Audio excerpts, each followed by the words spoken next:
Hello everyone, എല്ലാവർക്കും pathways അക്കാഡമിയുടെ daily news അനാലിസിലേക്ക് സ്വാഗതം. സോ ഇന്ന് നമ്മൾ ഡിസ്കസ് ചെയ്യുന്ന ടോപ്പിക്സ് അമെൻമെന്റ് to scheduled caste list, department of agricultural research and education, Chandipura virus infection, IMF, places news ആയിട്ട് റുവാണ്ട. സോ ഈ അമെൻമെന്റ് to the scheduled caste list എന്ന് പറയുന്ന ടോപ്പിക് ഇപ്പോൾ നമ്മൾ ഡിസ്കസ് ചെയ്യുന്നതിൻ്റെ ഒരു കോണ്ടെക്സ്റ്റ് എന്ന് പറയുന്നത് റീസെന്റ് ഇതുമായിട്ട് ബന്ധപ്പെട്ട് വന്നിട്ടുള്ള ഒരു സുപ്രീം കോടതി വേർഡിക്റ്റ് ആണ്. അതായത് ബീഹാർ ഗവൺമെന്റ് ബീഹാറിലുള്ള താന്തി താന്ത്വ എന്ന് പറയുന്ന ഒരു കമ്മ്യൂണിറ്റി, അതായത് അവിടെ ഓൾറെഡി എക്സ്ട്രീം ബാക്ക്വേർഡ് ക്ലാസ്സസ് ആയിട്ട് ക്ലാസിഫൈ ചെയ്യപ്പെട്ടിരുന്ന ഒരു കമ്മ്യൂണിറ്റിയാണ് ഈ താന്തി താന്ത്വ എന്ന് പറയുന്ന കമ്മ്യൂണിറ്റി. ആ കമ്മ്യൂണിറ്റിനെ ബീഹാറിലെ ഷെഡ്യൂൾഡ് കാസ്റ്റ് ലിസ്റ്റിലേക്ക് ആഡ് ചെയ്തുകൊണ്ട് ബീഹാർ ഗവൺമെന്റ് ഇടക്കാലത്ത് ഒരു ഉത്തരവ് ഇറക്കിയിട്ടുണ്ടായിരുന്നു.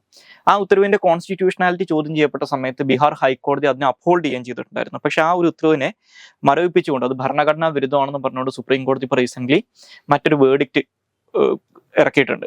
അപ്പൊ ആ ഒരു കോണ്ടെക്സ്റ്റിലാണ് ഈ ഷെഡ്യൂൾഡ് കാസ്റ്റ് ലിസ്റ്റിനകത്ത് മാറ്റം വരുത്താനുള്ള അധികാരം ആർക്കാണെന്നുള്ളൊരു കാര്യം നമ്മൾ ഡിസ്കസ് ചെയ്യുന്നത്. സോ അപ്പോൾ ബേസിക്കലി എന്താണ് ഷെഡ്യൂൾഡ് കാസ്റ്റുകൾ എന്ന് മനസ്സിലാക്കുക. ഇന്ത്യൻ കോൺസ്റ്റിറ്റ്യൂഷന്റെ ആർട്ടിക്കിൾ 341 അനുസരിച്ച് ലിസ്റ്റ് ചെയ്തിട്ടുള്ള കമ്മ്യൂണിറ്റീസ് ആണ് ബേസിക്കലി ഷെഡ്യൂൾഡ് കാസ്റ്റുകൾ എന്ന് പറയുന്നത്. അപ്പോൾ ഇന്ത്യൻ കോൺസ്റ്റിറ്റ്യൂഷന്റെ ആർട്ടിക്കിൾ 341 ക്ലോസ് 1 അനുസരിച്ച് ഇന്ത്യയിലെ ഷെഡ്യൂൾഡ് കാസ്റ്റുകളെ ലിസ്റ്റ് ചെയ്യാനുള്ള അധികാരം അല്ലെങ്കിൽ ഷെഡ്യൂൾഡ് കാസ്റ്റുകളെ നോട്ടിഫൈ ചെയ്യാനുള്ള അധികാരം ഉള്ളത് ഇന്ത്യൻ പ്രസിഡന്റിനാണ്. സോ നമ്മൾ നോക്കിക്കഴിഞ്ഞാൽ ഇന്ത്യയിൽ യൂണിഫോം ആയിട്ടുള്ള ഒരു ലിസ്റ്റ് ഓഫ് ഷെഡ്യൂൾഡ് കാസ്റ്റുകൾ അല്ല ഉള്ളത്. അത് state by state may be differ ചെയ്യും. അപ്പൊ ഇത്തരത്തിൽ നമ്മുടെ ഇന്ത്യയിലുള്ള ഷെഡ്യൂൾഡ് കാസ്റ്റുകൾ ഏതൊക്കെയാണ്, സ്പെസിഫിക് സ്റ്റേറ്റുകളിലുള്ള ഷെഡ്യൂൾഡ് കാസ്റ്റുകൾ ഏതൊക്കെയാണ്, ഇതെല്ലാം തന്നെ തീരുമാനിക്കാനുള്ള അധികാരം അല്ലെങ്കിൽ നോട്ടിഫൈ ചെയ്യാനുള്ള അധികാരം ഇന്ത്യൻ പ്രസിഡന്റിനാണ്. സോ ഈ അധികാരം ഉപയോഗിച്ചുകൊണ്ട് ഇന്ത്യൻ പ്രസിഡന്റ് 1950 ഒരു ഓർഡർ ഇറക്കിയിട്ടുണ്ട്. Okay, constitution scheduled caste order എന്നറിയപ്പെടുന്ന ഒരു ഓർഡർ. പക്ഷെ വൺസ് ഇങ്ങനെ പ്രസിഡന്റ് ഈ ഷെഡ്യൂൾഡ് കാസ്റ്റുകളുടെ ലിസ്റ്റ് നോട്ടിഫൈ ചെയ്ത് കഴിഞ്ഞാൽ അല്ലെങ്കിൽ ഇത്തരത്തിലൊരു നോട്ടിഫിക്കേഷൻ ഇറക്കി കഴിഞ്ഞാൽ, ഒരു ഓർഡർ ഇറക്കി കഴിഞ്ഞാൽ, പിന്നീട് ആ ലിസ്റ്റിനകത്ത് അല്ലെങ്കിൽ ഈ ഷെഡ്യൂൾഡ് കാസ്റ്റുകളുടെ ലിസ്റ്റിനകത്ത് മാറ്റം വരുത്താനുള്ള അധികാരം ഇന്ത്യൻ പാർലമെന്റിനാണെന്ന് ഇതേ ആർട്ടിക്കിളിന്റെ 2nd ക്ലോസിനകത്ത് പറയുന്നുണ്ട്. അത് ഷെഡ്യൂൾഡ് കാസ്റ്റിന്റെ ആണെങ്കിലും ഷെഡ്യൂൾഡ് ട്രൈബിന്റെ ആണെങ്കിലും വൺസ് പ്രസിഡന്റ് അവരെ ലിസ്റ്റ് ഔട്ട് ചെയ്ത് കഴിഞ്ഞാൽ അല്ലെങ്കിൽ അതുമായിട്ട് ബന്ധപ്പെട്ടുള്ള ഉത്തരവിറക്കി കഴിഞ്ഞാൽ പിന്നെ അതിനകത്ത് മാറ്റം വരുത്താൻ പറ്റുക ഇന്ത്യൻ പാർലമെന്റിനാണ്. അതിന്റെ അർത്ഥം ഈ ഓർഡറിനെ അമെൻഡ് ചെയ്തുകൊണ്ട് കാലാകാലങ്ങളിൽ പാർലമെന്റിന് നിയമനിർമ്മാണം നടത്തിക്കൊണ്ട് മാറ്റം വരുത്താൻ പറ്റും. അപ്പോൾ ഈ ഒരു മാറ്റം പാർലമെന്റ് വരുത്തുന്നത് ബേസിക്കലി എങ്ങനെയാണെന്ന് വെച്ച് കഴിഞ്ഞാൽ, ഇപ്പോൾ ഒരു സംസ്ഥാനത്തിനകത്ത് പുതിയൊരു കമ്മ്യൂണിറ്റിനെ ഷെഡ്യൂൾഡ് കാസ്റ്റ് ലിസ്റ്റിലേക്ക് ആഡ് ചെയ്യണം എന്നുണ്ടെങ്കിൽ ആ സംസ്ഥാന ഗവൺമെന്റ് ഇതുമായിട്ട് ബന്ധപ്പെട്ട് സെൻട്രൽ ഗവൺമെന്റിന് റിക്വസ്റ്റ് കൊടുക്കും. അപ്പൊ ആ റിക്വസ്റ്റ് നമ്മുടെ ഇന്ത്യയിലെ രജിസ്ട്രാർ ജനറൽ ഓഫ് ഇന്ത്യയും അതുപോലെ തന്നെ നാഷണൽ കമ്മീഷൻ ഫോർ ഷെഡ്യൂൾഡ് കാസ്റ്റും പരിശോധിച്ച് അവരുടെ അംഗീകാരം കൂടി കിട്ടിക്കഴിഞ്ഞാലാണ് കേന്ദ്ര ഗവൺമെന്റ് പാർലമെന്റിൽ ഈ ഷെഡ്യൂൾഡ് കാസ്റ്റിന്റെ ലിസ്റ്റ് അമെൻഡ് ചെയ്യുന്നതിന് വേണ്ടിയിട്ടുള്ള ബില്ല് അവതരിപ്പിക്കുക. ആ ബില്ല് പാസ്സാക്കി കഴിഞ്ഞാൽ അത് നിയമമായിട്ട് മാറും. അതിലൂടെയാണ് ഈ ഷെഡ്യൂൾഡ് കാസ്റ്റിന്റെ ലിസ്റ്റിനകത്ത് മാറ്റം വരുത്തുന്നത്. സോ ഈ ലിസ്റ്റിനകത്ത് മാറ്റം വരുത്താനുള്ള അധികാരം ഇന്ത്യൻ പാർലമെന്റിന് മാത്രമാണെന്ന് മനസ്സിലാക്കുക. കേന്ദ്ര ഗവൺമെന്റിന് പറ്റില്ല, സംസ്ഥാന ഗവൺമെന്റിന് പറ്റില്ല, സംസ്ഥാന നിയമസഭയ്ക്കും പറ്റില്ല, ഈവൻ പ്രസിഡന്റിന് പോലും ഇതിനകത്ത് പിന്നീട് മാറ്റം വരുത്താൻ പറ്റില്ല. മാറ്റം വരുത്താനുള്ള അധികാരം ഇന്ത്യൻ പാർലമെന്റിന് മാത്രമാണെന്ന് മനസ്സിലാക്കുക. ഇനി നിലവിലെ അവസ്ഥയിൽ ഷെഡ്യൂൾഡ് കാസ്റ്റ് ആയിട്ട് ഒരു കമ്മ്യൂണിറ്റിനെ കാറ്റഗറൈസ് ചെയ്യുന്നതിന് വേണ്ടിയിട്ടുള്ള ക്രൈറ്റീരിയാസ് എന്തൊക്കെയാണ് അല്ലെങ്കിൽ അതിനുള്ള നിബന്ധനകൾ എന്തൊക്കെയാണെന്ന് വെച്ച് കഴിഞ്ഞാൽ, ഒന്ന് എക്സ്ട്രീം ആയിട്ടുള്ള social, educational and economic backwardness ആണ്. അതായത് സാമ്പത്തികവും വിദ്യാഭ്യാസപരവും സാമൂഹികമായിട്ടുള്ള മോശമായിട്ടുള്ള അല്ലെങ്കിൽ എക്സ്ട്രീം ആയിട്ടുള്ള പിന്നോക്കാവസ്ഥ.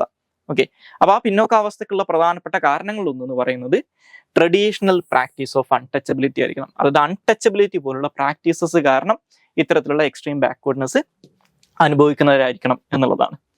ഇനി നമുക്ക് രണ്ടാമതായിട്ട് ഡിസ്കസ് ചെയ്യാനുള്ള topic department of agricultural research and എഡ്യൂക്കേഷനെ കുറിച്ചാണ്. അപ്പൊ ഇന്നത്തെ ഇന്ത്യൻ എക്സ്പ്രസിന്റെ പേജ് 6 ഈ ICAR-ഉമായിട്ട് ബന്ധപ്പെട്ടിട്ടുള്ള ഒരു വാർത്ത വന്നിട്ടുണ്ട്. അതായത് ICAR-ന്റെ ചീഫ് നമ്മുടെ ഇന്ത്യയിലെ ബഡ്ജറ്റിനകത്തുള്ള അഗ്രികൾച്ചർ റിസർച്ച് ആൻഡ് ഡെവലപ്മെന്റിന് വേണ്ടിയിട്ട് അലോക്കേഷൻ വളരെ കുറവാണെന്നുള്ളൊരു കാര്യം പറഞ്ഞതായിട്ടുള്ള ഒരു വാർത്ത വന്നിട്ടുണ്ട്. അപ്പൊ അതിനകത്ത് ഇതേ വാർത്തക്കകത്ത് തന്നെ നിങ്ങൾക്ക് ഈ agricultural research and department of agricultural research and എഡ്യൂക്കേഷനെ കുറിച്ചും ചില പരാമർശങ്ങൾ കാണാൻ പറ്റും. അപ്പൊ ആ ഒരു കോണ്ടെക്സ്റ്റിലാണ് നമ്മൾ ഈ department of agricultural research and എഡ്യൂക്കേഷനെ കുറിച്ച് ഡിസ്കസ് ചെയ്യുന്നത്.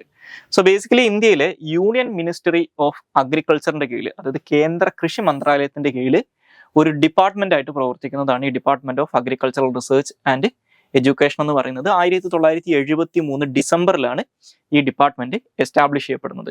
ഇനി ഇവരുടെ പ്രധാനപ്പെട്ട ജോലി എന്താണെന്ന് വെച്ച് കഴിഞ്ഞാൽ, ആ പേര് സൂചിപ്പിക്കുന്നത് പോലെ തന്നെ ഇന്ത്യയിലെ അഗ്രികൾച്ചറൽ റിസർച്ച് അതായത് കൃഷി മേഖലയിലുള്ള ഗവേഷണവും അതുപോലെ തന്നെ വിദ്യാഭ്യാസവും പ്രൊമോട്ട് ചെയ്യുകയും കോർഡിനേറ്റ് ചെയ്യുകയും ചെയ്യുക എന്നുള്ളതാണ്. അപ്പൊ ഈ കാര്യങ്ങൾ ചെയ്യുന്നതിന് വേണ്ടിയിട്ട് ഈ department of agricultural research and എഡ്യൂക്കേഷന്റെ കീഴിൽ 4 ഓട്ടോണമസ് ബോഡികൾ വർക്ക് ചെയ്യുന്നുണ്ട്, 4 സ്വതന്ത്ര സ്ഥാപനങ്ങൾ വർക്ക് ചെയ്യുന്നുണ്ട്. അതിൽ ഒന്നാമത്തതും ഏറ്റവും പ്രധാനപ്പെട്ടതുമായിട്ടുള്ളത് Indian council of agricultural research ആണ്, ICAR ആണ്. ഇനി രണ്ടാമതായിട്ട് ഒരു സെൻട്രൽ അഗ്രികൾച്ചറൽ യൂണിവേഴ്സിറ്റി ഉണ്ട്, ഇംഫാലിലുള്ള സെൻട്രൽ അഗ്രികൾച്ചറൽ യൂണിവേഴ്സിറ്റി. മൂന്നാമതായിട്ട് ബീഹാറിലെ പുസയിലുള്ള Rajendra Prasad central agricultural university ഉണ്ട്. അതുപോലെ തന്നെ UP-യിലെ ജാൻസിയിൽ ഒരു റാണി ലക്ഷ്മിബായി സെൻട്രൽ അഗ്രികൾച്ചറൽ യൂണിവേഴ്സിറ്റിയും ഉണ്ട്. അപ്പൊ ഈ 4 ഓട്ടോണമസ് ഇൻസ്റ്റിറ്റ്യൂഷൻസ് അല്ലെങ്കിൽ ഓട്ടോണമസ് ഓർഗനൈസേഷൻസ് അല്ലെങ്കിൽ ബോഡീസ് ഈ പറയുന്ന department of agricultural research and എഡ്യൂക്കേഷന്റെ കീഴിൽ അവരുടെ അഡ്മിനിസ്ട്രേറ്റീവ് കൺട്രോളിന്റെ കീഴിൽ പ്രവർത്തിക്കുന്നുണ്ടെന്ന് മനസ്സിലാക്കുക. ഇനി അതുപോലെ തന്നെ department of agricultural research and education ചെയ്യുന്ന മറ്റൊരു പ്രധാനപ്പെട്ട പരിപാടി എന്ന് പറയുന്നത് ഈ അഗ്രികൾച്ചറൽ സെക്ടറുമായിട്ട് ബന്ധപ്പെട്ട് അഗ്രികൾച്ചറൽ റിസർച്ച് ആൻഡ് എഡ്യൂക്കേഷനുമായിട്ട് ബന്ധപ്പെട്ടിട്ടുള്ള ഇന്റർനാഷണൽ കോഓപ്പറേഷന് വേണ്ടിയിട്ടുള്ള ഇന്ത്യനെ റെപ്രസെന്റ് ചെയ്യുന്ന ഒരു നോഡൽ ഏജൻസി ആയിട്ട് പ്രവർത്തിക്കുക എന്നുള്ളതാണ്. അപ്പൊ അതിന്റെ ഭാഗമായിട്ട് ഈ അഗ്രികൾച്ചറൽ റിസർച്ച് ആൻഡ് എഡ്യൂക്കേഷനുമായിട്ട് ബന്ധപ്പെട്ട് ഫോറിൻ ഗവൺമെന്റുകളുമായിട്ടും അതുപോലെ തന്നെ യുണൈറ്റഡ് നേഷൻസ്, അതുപോലെ CGIAR പോലുള്ള മറ്റുള്ള മൾട്ടിനാഷണൽ ഏജൻസീസുമായിട്ടും കോഓപ്പറേറ്റ് ചെയ്യുക എന്നുള്ളതും ഇവരാണ് ചെയ്യുന്നത്. ഇനി അതുകൂടാതെ ഇന്ത്യയിലെ അഗ്രികൾച്ചറൽ യൂണിവേഴ്സിറ്റീസിലേക്ക് അതുപോലെ തന്നെ ICAR-ന്റെ ഇൻസ്റ്റിറ്റ്യൂട്ടുകളിലേക്കുള്ള ഫോറിൻ സ്റ്റുഡൻസിന്റെ അഡ്മിഷനുമായിട്ട് ബന്ധപ്പെട്ടിട്ടുള്ള കാര്യങ്ങൾ കോർഡിനേറ്റ് ചെയ്യുന്നതും ഈ department of agricultural research and education ആണ്. സോ ഇനി നമുക്ക് അടുത്തതായിട്ട് ഡിസ്കസ് ചെയ്യാനുള്ള ടോപ്പിക് ചാന്ദിപുര വൈറസ് ഇൻഫെക്ഷനെ കുറിച്ചാണ്. സോ ഈ ചാന്ദിപുര വൈറസ് ഇൻഫെക്ഷൻ ബാധിച്ചിട്ട് ഒരു 6ഓളം കുട്ടികൾ ഗുജറാത്തിൽ മരണപ്പെട്ടതായിട്ടുള്ള ഒരു വാർത്ത വന്നിട്ടുണ്ടായിരുന്നു. അപ്പൊ അതുമായിട്ട് ബന്ധപ്പെട്ട് ഈ ചാന്ദിപുര വൈറസ് ഇൻഫെക്ഷൻ എന്താണെന്നുള്ള കാര്യം എക്സ്പ്ലെയിൻ ചെയ്തുകൊണ്ടുള്ള ഒരു ആർട്ടിക്കിൾ ഇന്നത്തെ ഇന്ത്യൻ എക്സ്പ്രസിന്റെ പേജ് 9 അവർ പബ്ലിഷ് ചെയ്തിട്ടുണ്ട്. അപ്പോൾ ആ ഒരു കോണ്ടെക്സ്റ്റിലാണ് ഇതിനെക്കുറിച്ച് ഡിസ്കസ് ചെയ്യുന്നത്. സോ ഈ പേര് സൂചിപ്പിക്കുന്നത് പോലെ തന്നെ ഇതൊരു വൈറസ് ഡിസീസ് ആണെന്ന് മനസ്സിലാക്കി. ഇത് പ്രധാനമായിട്ടും ബാധിക്കുന്നത് 9 മാസത്തിനും 14 വയസ്സിനും ഇടയിൽ പ്രായമുള്ള കുട്ടികളെയാണ്. ജനറലി പറഞ്ഞു കഴിഞ്ഞാൽ പറയാം 15 വയസ്സിൽ താഴെ പ്രായമുള്ള കുട്ടികളെ എന്നാണ്. കുറച്ചും കൂടി സ്പെസിഫിക് ആയിട്ട് പറഞ്ഞു കഴിഞ്ഞാൽ 9 മാസത്തിനും 14 വർഷത്തിനും ഇടയിൽ പ്രായമുള്ള കുട്ടികളെയാണ് ഇത് ബാധിക്കാറുള്ളത്. ഇനി ഇതിന്റെ പ്രധാനപ്പെട്ട കാരിയേഴ്സ് എന്ന് പറയുന്നത് ഒന്ന് Aedes aegypti കാറ്റഗറി പെടുന്ന മോസ്കിറ്റോസ് ആണ്. അതുകൂടാതെ ടിക്സ്, സാൻഫ്ലൈസ് ഇതിന്റെയൊക്കെ ബൈറ്റിലൂടെയും ഇത് സ്പ്രെഡ് ആവാം. അപ്പൊ ഈ ഒരു വൈറസിന് ഈ പേര് വരാനുള്ള കാരണം ഇത് ആദ്യമായിട്ട് ഐഡന്റിഫൈ ചെയ്യപ്പെടുന്നത് 1965 മഹാരാഷ്ട്രയിലെ നാഗ്പൂർ റീജിയനിലുള്ള ചാന്ദിപുര വില്ലേജിലാണ്. അപ്പൊ ആ വില്ലേജിന്റെ പേരിൽ നിന്നാണ് ഈ വൈറസിന് ഈ പേര് വന്നിട്ടുള്ളത് മനസ്സിലാക്കുക. ഇനി ഈ വൈറസിന്റെ ഒരു കാറ്റഗറി നമ്മൾ നോക്കിക്കഴിഞ്ഞാൽ ഇത് ഒരു വെസിക്കുലോ വൈറസ് ജീനസ് എന്ന് പറയുന്ന കാറ്റഗറി പെടുന്ന വൈറസ് ആണ്. ഈ വെസിക്കുലോ വൈറസ് ജീനസ് എന്ന് പറയുന്നത് ഒരു റാബ്ഡോ വൈറസസ് എന്ന് പറയുന്ന ഒരു ലാർജർ ഫാമിലി ഉണ്ട്, അതിന്റെ ഭാഗമായിട്ട് വരുന്ന ഒരു വൈറൽ ഡിസീസ് ആണ് ഇതെന്ന് മനസ്സിലാക്കുക. ഇനി ഇത് പ്രധാനമായിട്ടും റെയിനി സീസണിലാണ് ഈ അസുഖം സ്പ്രെഡ് ആവാറുള്ളത്. അതുപോലെ തന്നെ റൂറൽ ഏരിയാസിലാണ് കൂടുതലായിട്ട് ഇത് റിപ്പോർട്ട് ചെയ്യപ്പെട്ടിട്ടുള്ളത്. ഇനി ഞാൻ നേരത്തെ സൂചിപ്പിച്ചതുപോലെ ഇത് മഹാരാഷ്ട്രയിലാണ് ആദ്യം റിപ്പോർട്ട് ചെയ്യപ്പെട്ടതെങ്കിലും ഇതിന്റെ ഏറ്റവും പ്രധാനപ്പെട്ട ഔട്ട്ബ്രേക്കുകൾ നടന്നിട്ടുള്ളത് ലോക്കലൈസ്ഡ് ആയിട്ടൊക്കെ ആണെങ്കിലും ഔട്ട്ബ്രേക്കുകൾ ഉണ്ടായിട്ടുള്ളത് ഈ പറയുന്ന മഹാരാഷ്ട്ര, ഗുജറാത്ത്, ആന്ധ്രാപ്രദേശ് പോലുള്ള സംസ്ഥാനങ്ങളിലാണ്. ഇന്ത്യക്ക് പുറത്ത് ഇപ്പോൾ ആഫ്രിക്കയിലൊക്കെ ചില മേഖലകളിൽ ഈ വൈറസ് ചില ജീവികളിൽ കണ്ടെത്തിയിട്ടുണ്ടെങ്കിലും മനുഷ്യനെ ബാധിക്കുന്ന രീതിയിൽ ഇന്ത്യയിൽ മാത്രമേ ഈ വൈറസ് ഇതുവരെ കണ്ടെത്തിയിട്ടുള്ളൂ. അപ്പൊ അതുകൊണ്ട് തന്നെ ഒരു പരിധിവരെ നമ്മുടെ സെൻട്രൽ ഇന്ത്യയിൽ എൻഡമിക് ആയിട്ടുള്ള ഒരു വൈറസ് ആണിതെന്ന് മനസ്സിലാക്കുക. ഇനി ഇതിന്റെ സിംറ്റംസ് എന്ന് പറയുന്നത് ആളുകൾക്ക് പനി വരും, അതുപോലെ തന്നെ ശരീരവേദന, അതുകൂടാതെ ചില എക്സ്ട്രീം കേസുകളിൽ ഇത് അക്യൂട്ട് എൻസെഫലാറ്റിസ് ആയിട്ട് മാറും. അപ്പൊ അങ്ങനെയൊക്കെ വരുന്ന സമയത്താണ് ഇത് ആളുകളുടെ മരണത്തിന് കാരണമാകാറുള്ളത്. ഇനി ഈ വൈറസിന് നിലവിൽ യാതൊരു തരത്തിലുള്ള ആന്റി റെട്രോവിയൽ തെറാപ്പിയോ അല്ലെങ്കിൽ വാക്സിനേഷനോ ഒന്നും അവൈലബിൾ അല്ല. അപ്പൊ അതിന്റെ സിംറ്റംസിനെ ചികിത്സിക്കാൻ മാത്രമേ പറ്റുള്ളൂ എന്ന് മനസ്സിലാക്കുക. ഇനി അടുത്തതായിട്ട് ഡിസ്കസ് ചെയ്യാനുള്ള ടോപ്പിക് ഇന്റർനാഷണൽ മോണിറ്ററി ഫണ്ടിനെ കുറിച്ചാണ്. സോ ഈ IMF-നെ കുറിച്ച് ഡിസ്കസ് ചെയ്യാനുള്ള കാരണം നമ്മുടെ ഇന്ത്യയുടെ GDP ഗ്രോത്ത് ഫോർകാസ്റ്റിനകത്തൊരു മാറ്റം IMF വരുത്തിയതായിട്ടുള്ള ഒരു വാർത്ത ഇന്നത്തെ ഇന്ത്യൻ എക്സ്പ്രസിന്റെ പേജ് 13 വന്നിട്ടുണ്ട്. ആ ഒരു കോണ്ടെക്സ്റ്റിലാണ് IMF-നെ കുറിച്ച് ഡിസ്കസ് ചെയ്യുന്നത്. സോ ഈ IMF ആക്ച്വലി നമ്മൾ ബ്രിട്ടൻ വുഡ് സിസ്റ്റം അല്ലെങ്കിൽ ബ്രിട്ടൻ വുഡ് ട്വിൻസ് എന്നറിയപ്പെടുന്ന 2 ഇന്റർനാഷണൽ ഫിനാൻഷ്യൽ ഇൻസ്റ്റിറ്റ്യൂഷൻസ് ഉണ്ട്, IMF-ഉം അതുപോലെ വേൾഡ് ബാങ്കും. അപ്പോൾ ആ ഒരു ബ്രിട്ടൻ വുഡ് സിസ്റ്റത്തിന്റെ ഭാഗമായിട്ട് ഡെവലപ്പ് ചെയ്തിട്ടുള്ള ഒരു ഇന്റർനാഷണൽ ഫിനാൻഷ്യൽ ഇൻസ്റ്റിറ്റ്യൂഷനാണ് IMF എന്ന് പറയുന്നത്. 1944 ഈ 2ാം ലോക മഹായുദ്ധം അവസാനിക്കുന്ന സമയത്ത് അമേരിക്കയിലുള്ള ന്യൂഹാംഷെയറിലുള്ള ബ്രിട്ടൻ വുഡ്സ് എന്ന് പറയുന്ന സ്ഥലത്ത് വെച്ച് ഒരു UN കോൺഫറൻസ് നടന്നിട്ടുണ്ടായിരുന്നു. അപ്പോൾ ആ കോൺഫറൻസിന്റെ ഭാഗമായിട്ടാണ് ഈ ബ്രിട്ടൻ വുഡ് ട്വിൻസ് എന്നറിയപ്പെടുന്ന ഇന്റർനാഷണൽ മോണിറ്ററി ഫണ്ടും വേൾഡ് ബാങ്കും ക്രിയേറ്റ് ചെയ്യപ്പെടുന്നത്. അപ്പോൾ അതിന്റെ ഭാഗമാണ് ഈ IMF എന്ന് പറയാം. IMF എസ്റ്റാബ്ലിഷ് ചെയ്യപ്പെടുന്നത് പിന്നീട് 1945 ഡിസംബർ 27 ഇവരുടെ ഹെഡ് ക്വാർട്ടേഴ്സ് ലൊക്കേറ്റ് ചെയ്തിട്ടുള്ളത് വാഷിങ്ടണിലാണ്. ഓക്കെ, ഇനി IMFന്റെ ഒരു വർക്കിംഗ് മോട്ടോ ആയിട്ട് അല്ലെങ്കിൽ ഒരു എയിം ആയിട്ട് അവർ പറയുന്നത് ഈ സസ്റ്റൈനബിൾ ആയിട്ടുള്ള ഗ്രോത്ത് ആൻഡ് പ്രോസ്പെരിറ്റി, അതായത് IMFലെ അംഗരാജ്യങ്ങളായിട്ടുള്ള 190 അംഗരാജ്യങ്ങളിലും സസ്റ്റൈനബിൾ ആയിട്ടുള്ള ഗ്രോത്ത് ആൻഡ് പ്രോസ്പെരിറ്റി നേടുന്നതിന് വേണ്ടിയിട്ട് പ്രയത്നിക്കുക എന്നുള്ളതാണ്. ഇനി അവരുടെ ഒരു സ്റ്റേറ്റഡ് മിഷൻ ആയിട്ട് പറയുന്നത് ഈ ഗ്ലോബൽ മോണിറ്ററി കോർപ്പറേഷന്, അതുപോലെ തന്നെ ഫിനാൻഷ്യൽ സ്റ്റെബിലിറ്റിനെ സെക്യൂർ ചെയ്യുക, ഇന്റർനാഷണൽ ട്രേഡിനെ ഫെസിലിറ്റേറ്റ് ചെയ്യുക, അതുപോലെ തന്നെ ഹൈ എംപ്ലോയ്മെന്റ്, അതുപോലെ തന്നെ സസ്റ്റൈനബിൾ എക്കണോമിക് ഗ്രോത്ത്, ഇതിനൊക്കെ പ്രൊമോട്ട് ചെയ്യുക, ഈ ലോകത്ത് പട്ടിണി അല്ലെങ്കിൽ ദാരിദ്ര്യ നിർമ്മാർജ്ജനം നടത്തുക എന്നുള്ള കാര്യങ്ങളൊക്കെയാണ് ഇവരുടെ ഒരു സ്റ്റേറ്റഡ് മിഷനായിട്ട് പറയുന്നത്.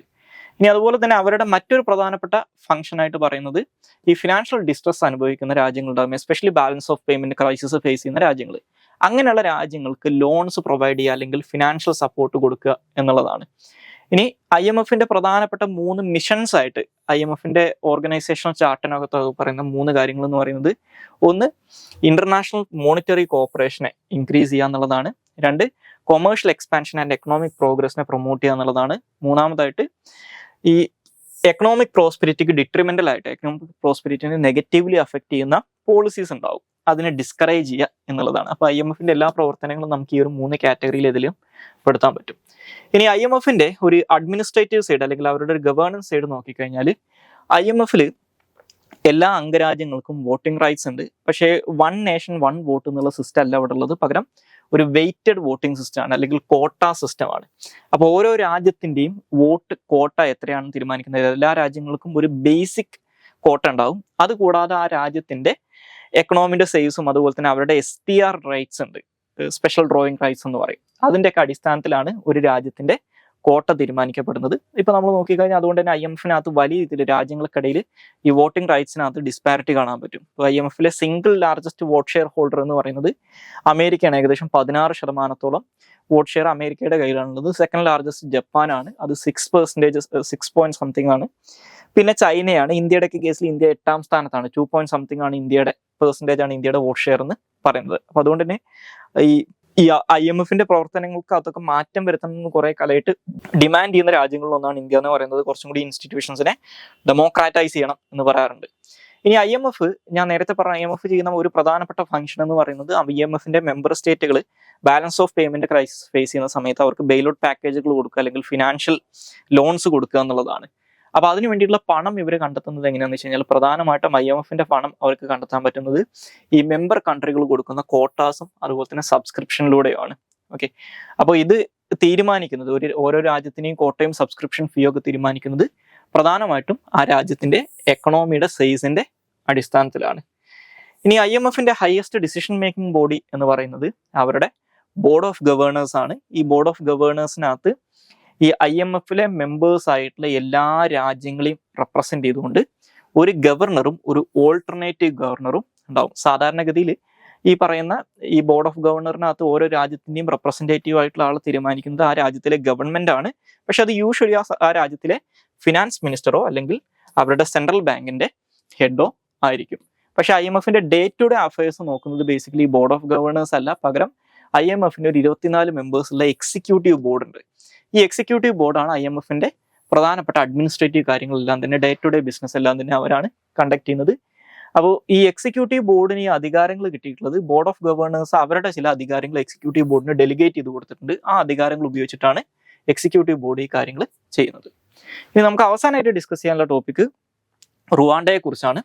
സോ റുവാണ്ട എന്ന് പറയുന്നത് ഈ ആഫ്രിക്കയിൽ ലൊക്കേറ്റ് ചെയ്തിട്ടുള്ള ഒരു ലാൻഡ് ലോക്ക്ഡ് കൺട്രിയാണ്. ആഫ്രിക്കയിലെ great rift valley of central Africa എന്ന് പറയുന്ന ഒരു ഗ്രേറ്റ് റിഫ്റ്റ് വാലി ഉണ്ട്.